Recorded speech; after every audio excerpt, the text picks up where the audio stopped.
Friends, I am doctor Shailaja Pandey और आज हम बात करेंगे कॉकिक्स में पेन, टेल बोन में पेन या फिर हम इसे कॉक्सीडीनिया भी कहते हैं। टेल बोन मतलब टेल बोन किसे कहते हैं? तो टेल बोन क्या होता है कि रीढ़ की हड्डी के निचले हिस्से में एक छोटी सी ट्रायंगुलर बोन होती है। अगर वहाँ पर कोई चोट लग जाए, फ्रैक्चर हो जाए, इन्फेक्शन हो जाए या फिर कभी सुन्न करने के लिए इंजेक्शन जो लगाया था उसका इस्तेमाल किया गया हो, सर्जरी की गई हो या फिर आपके बैठे रहने की पोजीशन जो होती है, जैसे आप घंटों तक एक ही पोजीशन में अगर बैठे हैं या फिर क्या होता है कि वहाँ पर चोट लग गई है, किसी प्रकार से कोई दबाव पड़ गया है, तो उसकी वजह से जो पेन होता है उसको हम टेलबोन या फिर कॉकिक्स में पेन कहते हैं। ये पेन जो है महिलाओं में, पुरुषों में, किसी को भी हो सकता है। स्पेशली जो है ये बड़े लोगों को ज़्यादा होता है, बच्चों को कम होता है।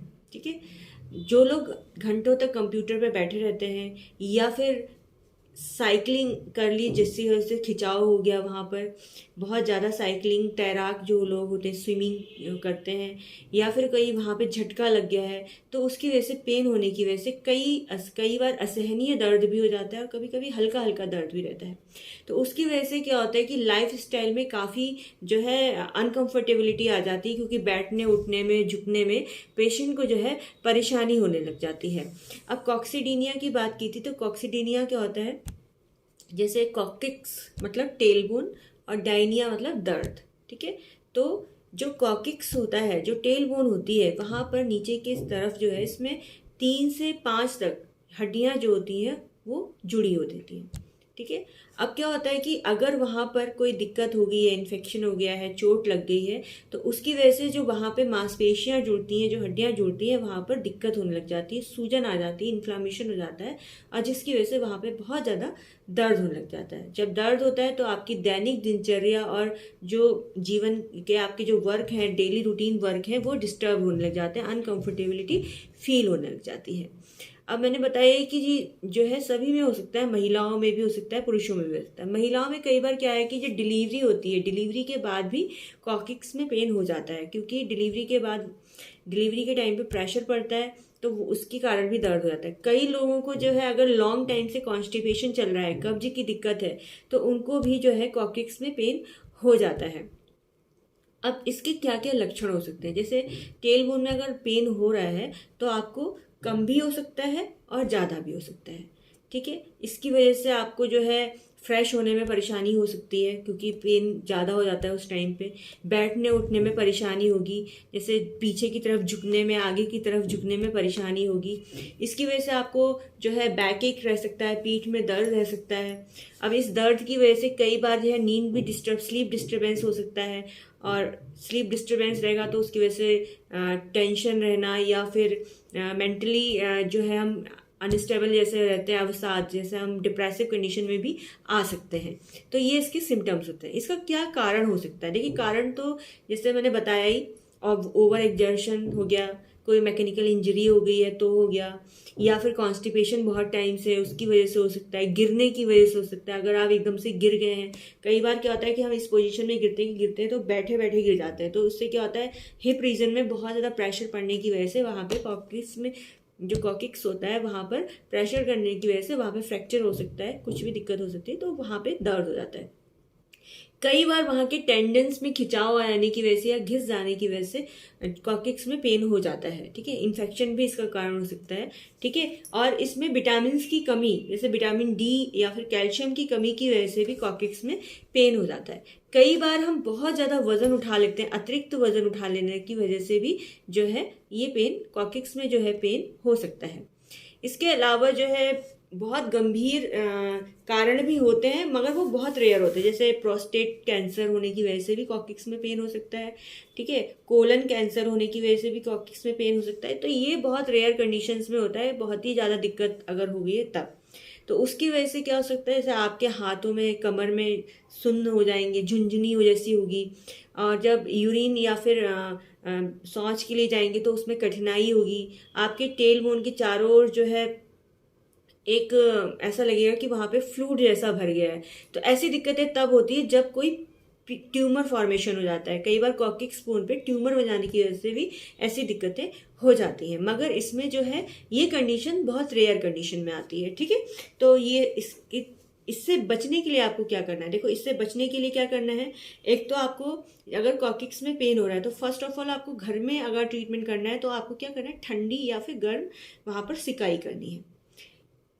पहली ये होता है कि आप विटामिन डी की जांच करा लें, अपनी बॉडी में ब्लड टेस्ट करा लें। अगर विटामिन डी की इसकी कोई जांच कमी आ रही है तो आप उसको लें, ठीक है, विटामिन डी और कैल्शियम लें, तो आप इसके दर्द से बच सकते हैं। अगर थोड़ा बहुत स्टार्टिंग हुई है तो आप उसको कम कर सकते हैं। मसाज भी इसमें हेल्पफुल होता है, पर मसाज कराने से पहले जांच करा लें कि दर्द किस प्रकार का है, कहीं फ्रैक्चर तो नहीं है। अगर ऐसा कुछ है तो मसाज से पहले आपको अदर ट्रीटमेंट की जरूरत पड़ सकती है, क्योंकि मसाज फिर उसमें दिक्कत भी कर सकता है। तो आपको पहले तो एक्सरे कराना है, सीटी स्कैन, एमआरआई कराना है, जिससे आपको पता चल सके कि पेन है आखिर किस वजह से। अगर इन्फेक्शन है तो उसका ट्रीटमेंट होगा, अगर फ्रैक्चर है तो उसका ट्रीटमेंट होगा, अगर कोई और वजह है तो उसका ट्रीटमेंट होता है, ठीक है। दूसरी बात, आपको इससे प्रिवेंशन कैसे लेना है, जैसे बैठते समय पीछे की तरफ झुके नहीं, साइकिल ना चलाएं, अपने बैठने की पोजीशन चेंज करते रहें। अगर लंबे समय से एक ही पोजीशन में अगर आप बैठे रहेंगे तो ये दर्द बढ़ सकता है। आपको क्या चीज़ें अपने डाइट में फॉलो करनी है, डाइट में आपको फल, सब्जियां, अनाज लें, हेल्दी डाइट लें, बीन्स लें, बीन्स अच्छा काम करती है, इसमें विटामिन डी, कैल्शियम युक्त खाना लें।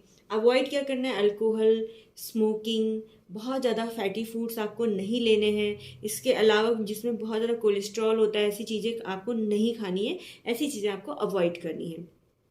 पानी ज़्यादा से ज़्यादा पीना है, हेल्दी डाइट लेनी है, ठीक है। तो ये चीज़ें आपको करनी है। इसमें आप डायग्नोसिस कैसे करें, जैसे इसमें आप क्या कर सकते हैं, सीटी करा सकते हैं, एक्सरे कराएं, एमआरआई कराएं, बोन स्कैन होता है वो कराना चाहिए, जिससे कि आपको पता चल सके कि कॉर्टेक्स बोन में पेन हो क्यों रहा है। इसके बाद हम ट्रीटमेंट की बात करते हैं। होम्योपैथिक मेडिसिन इसके लिए बेस्ट मेडिसिन है।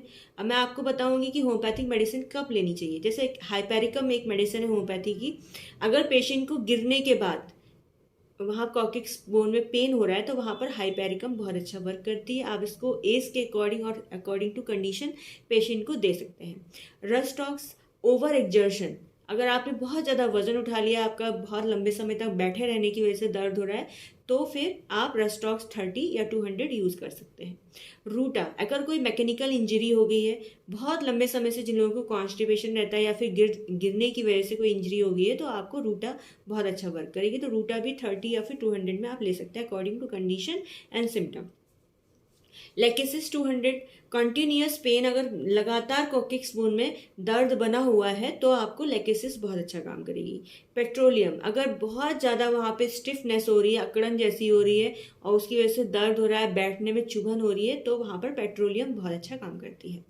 फॉस्फोरस, अगर आपको मोशन डिस्टर्ब्स हो रहे हैं और फिजिकल एक्जर्शन बहुत ज़्यादा होने की वजह से जो है वहाँ पर स्टिफनेस फील हो रही है, तो वहाँ पर फॉस्फोरस 30 या फिर 200 बहुत अच्छा वर्क करती है। आर्निका ब्रूजिंग पेन, अगर वहाँ पे इंजरी हो गई है कोई और ब्रूजिंग पेन हो रहा है, रेडनेस हो गया, नीला पड़ गया है, तो वहाँ पर आर्निका 200 या 30 बहुत अच्छा वर्कआउट करती है। मैकफॉस, अगर आप पेशेंट कह रहा है कि मेरा दर्द हो रहा है मैडम, और दर्द जो है गर्म चीज़ से आराम मिल रहा है, पेन जो है टीयरिंग लेंसिंटिंग पेन है, तो वहाँ पर जो है मैकफॉस बहुत अच्छा काम करती है। आप मैकफॉस 30 में या 200 में पेशेंट को दे सकते हैं अकॉर्डिंग टू कंडीशन और उसके सिम्टम्स के अकॉर्डिंग। तो आप जो भी ट्रीटमेंट देते हैं तो पेशेंट की पहले रिपोर्ट्स कराएं, पेशेंट को देखें कि आखिर वो दर्द है किस वजह से, कोई इन्फेक्शन या फिर कभी उसकी सर्जरी तो नहीं हुई थी, या फिर कभी सुन्न करने के लिए रीढ़ की हड्डी में कोई इंजेक्शन तो नहीं लगाया गया था, या फिर कभी वो गिरा तो नहीं था। ये चीज़ें जानना बहुत ज़रूरी है ट्रीटमेंट से पहले, तभी आप पेशेंट को पूरी तरीके से ठीक कर सकते हैं। Thank you so much, take care all of you.